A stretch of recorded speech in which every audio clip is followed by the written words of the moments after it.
मैं चला गाँव की ओर अपने बच्चों को गाँव में रखने के लिए। कुछ गाँव वालों मेरे बच्चों को रख लो यार अपने के पास।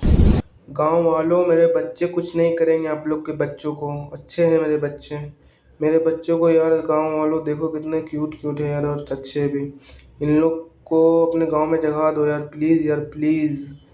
ये बच्चे बहुत अच्छे हैं और मैं भी यार, अच्छे से मेरे को रखो। मेरे बच्चों को गांव वाले तो रख लिए, आप एक काम करो, आप एक सब्सक्राइब कर दो और वीडियो को लाइक और कमेंट कर दो आप प्लीज़ यार आप लोग।